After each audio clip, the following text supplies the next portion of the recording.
Hi friends, welcome to అవి ఇవి అన్నీ. ఈ వీడియోలో మీకు ఆనపకాయ హల్వా తయారు చేసి చూపిస్తానండి. ఈ స్వీట్ తయారు చేయడం చాలా ఈజీ. ఆనపకాయ హల్వా అన్న, సొరకాయ హల్వా అన్న ఏదైనా ఒకటేనండి. ఒక్కో ప్రాంతంలో ఒక్కో పేరుతో పిలుస్తారు. దీన్ని ఎంత ఈజీగా తయారు చేసుకోవచ్చో, ఎంత టేస్టీగా ఉంటుందో ఈ వీడియోలో మనం తెలుసుకుందాము. ముందుగా సొరకాయని తీసుకుని పై లేయర్ అంతా తీసేసి లోపల విత్తనాలు ఉండే పార్ట్ అంతా తీసేయాలండి. ఆ సీడ్స్ ఉన్న పార్ట్ అంతా తీసేసి గట్టిగా ఉన్న పార్ట్ని ఇలా తురుముకోవాలి. దీంట్లో వాటర్ అంతా డ్రైన్ అయిపోవడం కోసం నేను ఇలా స్ట్రైనర్లో వేసి పెట్టాను. ఈ వాటర్ తీసేయడం వల్ల ఇది తొందరగా ఫ్రై అవుతుందండి. లేకపోతే మీరు గట్టిగా పిండి అయినా వేసుకోవచ్చు. ఇప్పుడు స్టవ్ వెలిగించి బాండీ పెట్టి 2 టేబుల్ స్పూన్స్ నెయ్యి వేసుకోవాలి. దీంట్లో కొన్ని జీడిపప్పులు, కొన్ని కిస్మిస్లు దోరగా ఫ్రై చేసుకోవాలండి. ఇవి ఇన్నే వేసుకోవాలి అనే లెక్క ఏమీ లేదండి. మీకు డ్రై ఫ్రూట్స్ ఇష్టమైతే ఎక్కువ వేసుకోవచ్చు, లేకపోతే తగినన్ని వేసుకుంటే సరిపోతుంది. ఇవి దోరగా ఫ్రై చేసిన తర్వాత వీటిని తీసి పక్కన పెట్టుకోవాలి. ఇప్పుడు మిగిలిన నేతిలో మనం తురిమి డ్రైన్ చేసి పెట్టుకున్న ఆనపకాయ అంతా ఇందులో వేసుకోవాలి. ఇది డ్రై అయ్యే వరకు, తడి ఆరిపోయి కొంచెం దగ్గరగా అయ్యే వరకు స్టవ్ సిమ్లో పెట్టుకుని ఫ్రై చేసుకోవాలండి. ఇది పిండి వేసుకున్నా తొందరగానే ఫ్రై అవుతుంది. ఇది ఫ్రై అయిన తర్వాత దీంట్లో ఒక 1/2 లీటర్ పాలు పోసానండి నేను. ఈ ఆనపకాయ తురుము 2 కప్పులు ఉంటుందండి సుమారుగా. ఈ పాలు ఇంచుమించు 4 కప్పులు ఉంటాయి. పాలు కూడా మనం ఇన్నే పోసుకోవాలని లెక్క ఏమీ లేదండి. మనం ఎన్ని పోసుకున్నా కోవా టేస్ట్ వచ్చి చాలా బాగుంటుంది స్వీటు. ఈ పాలన్నీ దగ్గరగా చిక్కగా అయ్యే వరకు ఎగరబెట్టుకోవాలి. ఆనపకాయ తురుము ఈ పాలల్లో ఉడుకుతుందన్నమాట.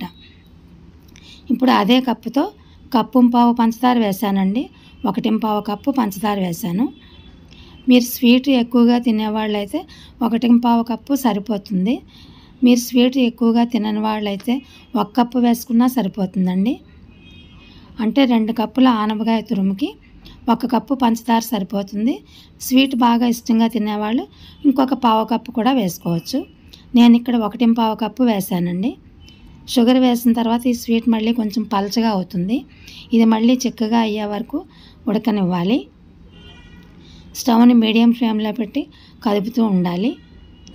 ఇప్పుడు దీని టేస్ట్ ఇంకా బాగా పెరుగుతుందని నేను 1 టేబుల్ స్పూన్ మిల్క్ పౌడర్ కూడా యాడ్ చేశానండి.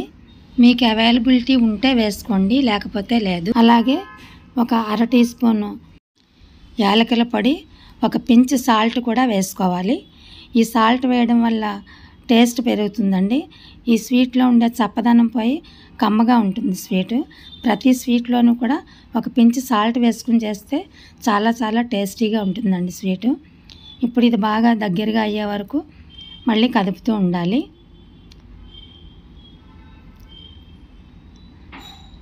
దీన్ని దించే ముందు 1 టేబుల్ స్పూన్ నెయ్యి యాడ్ చేశానండి. మళ్ళీ ఇంకా బాగుంటుంది టేస్ట్ అని. అలాగే మనం ఫ్రై చేసి పెట్టుకున్న జీడిపప్పు, కిస్మిస్ కూడా వేసి ఇదంతా ఇంకా దగ్గరగా అయ్యే వరకు కదుపుకోవాలి. ఇందులో మీకు ఇష్టమైతే ఇంకా బాదం, పిస్తా పప్పులు, అలాగే పుచ్చగింజలు ఇవన్నీ వేసుకోవచ్చండి మీ ఇష్టాన్ని బట్టి. అంతేనండి, అయిపోయింది స్వీట్ తయారు చేయడం. చూసారా ఎంత ఈజీగా తయారైపోయిందో. మీకు ఇష్టమైతే ఇందులో ఫుడ్ కలర్ కూడా వేసుకోవచ్చండి. చాలామంది గ్రీన్ ఫుడ్ కలర్ వేస్తూ ఉంటారు. నేను ఇక్కడ ఫుడ్ కలర్ లేకుండానే దీన్ని ప్రిపేర్ చేశాను. ఈ స్వీట్ పిల్లలకి, పెద్దలకి అందరికీ నచ్చుతుందండి. చాలా చాలా టేస్ట్గా ఉంది. చూడండి ఎంత యమ్మీగా కనిపిస్తుందో. మొత్తం మీద ఈ స్వీట్ తయారీకి 3 టేబుల్ స్పూన్స్ నెయ్యి వాడానండి నేను. ఈ వీడియో మీకు నచ్చినట్లయితే లైక్ చేయండి, మీ ఫ్రెండ్స్కి, రిలేటివ్స్కి షేర్ చేయండి. మరిన్ని వీడియోస్ కోసం మా ఈ ఛానల్ని సబ్స్క్రైబ్ చేసుకోండి. Thank you for watching.